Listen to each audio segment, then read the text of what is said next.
Hi friends, మన ప్రకృతి YouTube channel స్వాగతం. ఫ్రెండ్స్, ఈరోజు మనం మరో కొత్త మొక్క గురించి తెలుసుకుందాం. ఫ్రెండ్స్, మీరు ఇక్కడ చూస్తున్నారు కదా మనం దీన్ని తెలుగులో బోడసరం అని పిలుస్తూ ఉంటాం. దీన్ని సైంటిఫిక్గా స్పీరంతస్ ఇండికా అని మనం పిలుస్తూ ఉంటాం. ఫ్రెండ్స్, ఈరోజు మనం ఈ మొక్క గురించి ఎందుకు తెలుసుకుంటాం అంటే ఇది చాలా ముఖ్యమైన మెడిసినల్ ప్లాంట్.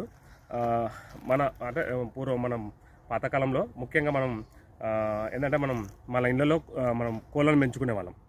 ప్రతి ఒక్కరు ఊర్లలో వాళ్ళకు ఇంట్లోనే కోళ్ళను పెంచుకునే వాళ్ళు. అయితే ఏమవుతుందంటే ఆ కోడి గుడ్లు బాగా పెట్టినప్పుడు వాడిని మనం ఏం చేస్తామంటే కోళ్ళని పొదిగేస్తాం పిల్లల కోసం. అప్పుడు ఏమవుతుందంటే అవి అక్కడ వాటికి కోడిపేను అనేది రావడం జరుగుతుంటుంది.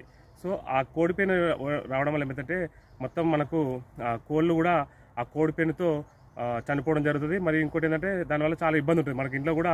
అది చాలా ఇబ్బంది. ఆ కోడిపెన్ రావడం వల్ల మనకు ఇట్లా మొత్తం దుల్ద రావడం జరుగుతుంది.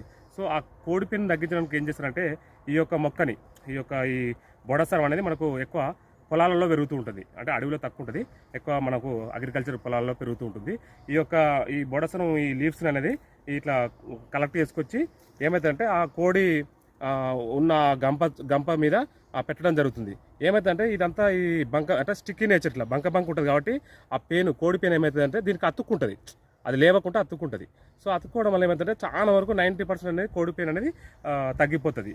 ఇక అలా పూర్వం దీన్ని వాడుతునే వాళ్ళు.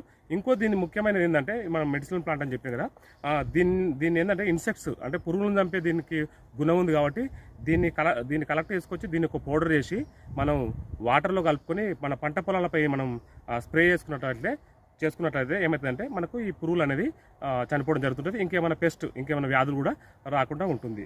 సో అందుకోసమే మనం ఫ్రెండ్స్ ఈరోజు ఈ మొక్క గురించి తెలుసుకుందాం. మీ ప్రాంతాల్లో ఈ మొక్కను ఏ విధంగా అయితే యూజ్ చేస్తారో మీరు కామెంట్ చేయాలని కోరుకుంటున్నాం. అదేవిధంగా మన ఛానల్ని ఎవరైనా సబ్స్క్రైబ్ చేసుకోకపోతే సబ్స్క్రైబ్ చేసుకోండి. ఫ్రెండ్స్, ఈ వీడియోని మీకు నచ్చినట్లయితే షేర్ చేయండి ఫ్రెండ్స్. Thank you.